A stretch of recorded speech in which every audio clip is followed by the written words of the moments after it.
Shalom, selamat pagi saudara-saudaraku yang terkasih di dalam Kristus. Kembali kita akan merenungkan firman Tuhan. Namun sebelumnya mari kita berdoa. Bapa kami yang bertakhta di dalam kerajaan surga, terima kasih untuk penyertaan dan berkat-Mu yang sungguh sempurna di dalam hidup kami, di sepanjang malam yang telah kami lalui. Sehingga pagi ini kami kembali boleh bangun dengan tubuh yang diberkati Engkau, dan kembali kami boleh membaca serta merenungkan firman-Mu. Pimpinlah kami ya Bapa, agar kami boleh mengerti dan mampu melakukannya di dalam hidup kami.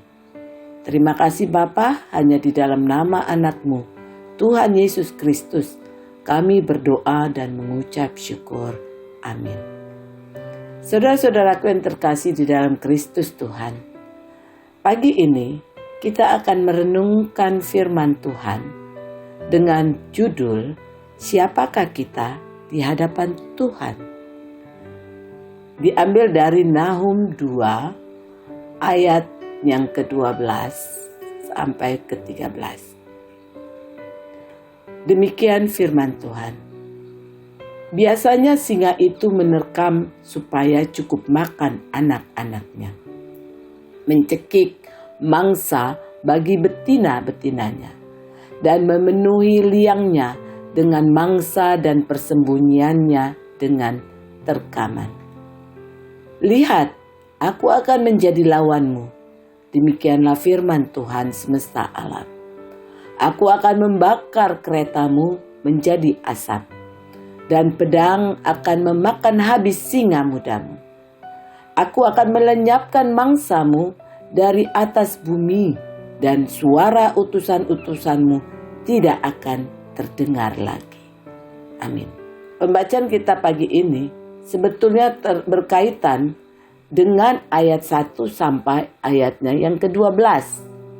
Sebab sebelum ayat 13, Nahum dalam penglihatannya sudah menjelaskan secara detail bagaimana penduduk kota Niniwe akan diserang oleh musuh-musuh Asyur. Dan pasukan tentara yang begitu banyaknya tidak dapat membendung pasukan lawan yang datang. Dan penyerangan Niniwe itu bersamaan dengan kalanya kejahatan. Inilah hukuman bagi kejahatan. Karena penyerangan Niniwe itu adalah akibat langsung dari kejahatan yang terjadi di dalam kota itu. Di ayat yang ke-13, Nahum menyampaikan inti permasalahannya. Lihat, aku akan menjadi lawanmu. Demikianlah firman Tuhan semesta alam. Tuhan bangsa Israel yang secara langsung berhadapan dengan Niniwe. Tuhan akan menghancurkan kekuatan Niniwe, yaitu dengan membakar kereta perang, memusnahkan pasukan tentara Niniwe yang digambarkan bagaikan singa muda yang kuat menerkam mangsanya dengan ganas. Tuhan akan melenyapkan bangsa Niniwe dan semua utusan Raja Asyur yang senantiasa mengancam penduduk Yerusalem. Inilah buah dari kekerasan dan kejahatan Niniwe yang akhirnya kembali menghantui para pelakunya. Saudara-saudaraku yang terkasih di dalam Kristus, dari peristiwa kejatuhan Niniwe ini, Nahum juga mengingatkan kepada kita bahwa begitu rapuhnya suatu kebanggaan dan kekuatan manusia, khususnya mereka yang merasa tidak dapat dikalahkan, namun kenyataannya dapat dikalahkan dan dihancurkan. Nubuat Nahum menyadarkan bahwa kita tidak bisa mengandalkan kekuatan kita sendiri. Walaupun kita memiliki kekuatan dan kekuasaan, karena sejatinya bahwa kekuasaan dan kekuatan manusia sangat terbatas dan sangat rapuh. Tanpa kekuatan dari Tuhan, seseorang bisa saja cepat memperoleh kekuasaan, namun ia pun akan cepat jatuh juga. Untuk itulah Tuhan mau kita bertobat. 1 Korintus 1 ayat 29. Supaya jangan ada seorang manusia pun yang memegahkan diri di hadapan Allah. Karena itu, siapakah kita di hadapan Tuhan? Saudara-saudaraku yang terkasih dalam Kristus, firman Tuhan hari ini mengingatkan kita agar kita tidak lupa siapa diri kita di hadapannya. Kita harus kembali kepada kekuatan Tuhan di dalam Yesus Kristus yang telah menyelamatkan kita dari kuasa dosa dan maut. Jadi, oleh karena kerapuan kita, maka kita butuh pertolongan Tuhan di dalam menjalani kehidupan ini. Sebab hanya dengan pertolongan Tuhan saja kita akan dapat menghadapi dan melawan kuasa si jahat di tengah-tengah perjalanan hidup kita ini. Dan melalui perenungan kita hari ini, ada pelajaran yang dapat kita peroleh, yaitu yang pertama, kita belajar memahami tentang penghakiman Tuhan kepada orang-orang Niniwe. Itu bahwa di dalam penghakiman terhadap seseorang juga dapat berarti penghiburan bagi orang lain. Kenapa?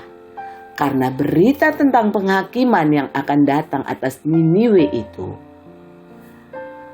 justru memberikan penghiburan kepada orang-orang Yehuda yang sedang mengalami penderitaan di bawah penindasan bangsa Asyur. Yang kedua, kuasa Tuhan akan menghukum yang salah. Kuasa Tuhan akan menghukum yang salah. Kita tahu seperti apa orang-orang di Niniwe, sehingga Tuhan sendiri bermaksud menghabisi kekuatan Niniwe dengan menjatuhkan vonis akhir, yaitu Tuhan akan mengalahkan dan menghancurkan serta memusnahkan Niniwe. Yang ketiga, Allah yang mengasihi namun juga adalah Allah yang menghakimi. Gagasan tentang penghakiman sepertinya bertentangan dengan kebaikan Tuhan. Tapi kenyataannya adalah bahwa Tuhan melakukan penghakiman itu sebagai bagian dari kebaikannya. Karena bagaimana bisa Allah yang baik mengizinkan adanya kejahatan? Dan bagaimana bisa Allah yang mengasihi tidak menghukum pelaku kejahatan? Sebab penghakiman Tuhan adalah ekspresi yang tidak terelakkan dari kebaikannya bagi korban kejahatan. Yang keempat, Allah yang menyelamatkan adalah juga Allah yang menghakimi.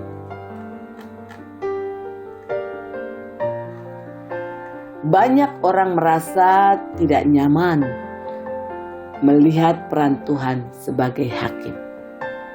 Cenderung mereka memilih untuk melihat Tuhan hanya sebagai juru selamat yang lemah lembut. Mereka hanya menginginkan kasih dan pengampunan, bukan pertanggungjawaban dan penghakiman.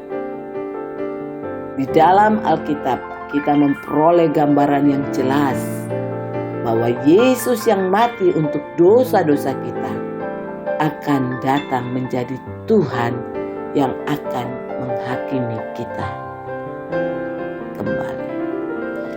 Jadi oleh karena siapakah kita di hadapan Tuhan ini, dan oleh karena kita begitu rapuh, tidak mampu menjalani hidup ini sendiri, tidak mampu menyelamatkan diri kita, maka kita perlu Tuhan.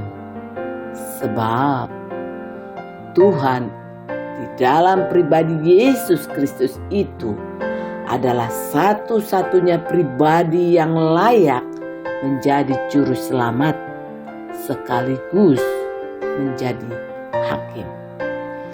Dan pelajaran yang kedua yang kita dapati yaitu kita harus mengerjakan keselamatan kita itu. Kita mengerjakan keselamatan kita itu sendiri, bukan menerimanya sebagai warisan dari generasi sebelumnya. Seperti dikatakan dalam Filipi 2 ayat 12. Hai saudara-saudaraku yang terkasih, kamu senantiasa taat. Karena itu, tetaplah kerjakan keselamatanmu dengan takut dan gentar. Bukan saja seperti waktu aku masih hadir, tetapi terlebih pula sekarang waktu aku tidak hadir. Saudara-saudaraku, mengerjakan keselamatan itu artinya menghidupi iman kita, berjalan sebagai seorang pengikut Kristus, hidup sebagai seorang murid Kristus. Jadi kerjakan keselamatanmu itu berarti dalam jalan kita mengikut Tuhan, janganlah berhenti di tengah jalan, tetapi ikutlah terus sampai akhir. Seperti yang dikatakan oleh Rasul Paulus dalam suratnya yang kedua, Timotius, dalam suratnya di 2 Timotius 4 ayat 7-8. Demikian firman Tuhan. Aku telah mengakhiri pertandingan yang baik. Aku telah mencapai garis akhir dan aku telah memelihara iman. Sekarang telah tersedia bagiku mahkota kebenaran yang akan dikaruniakan kepadaku oleh Tuhan, hakim yang adil pada harinya. Tetapi bukan hanya kepadaku, melainkan juga kepada semua orang yang merindukan kedatangannya. Amin.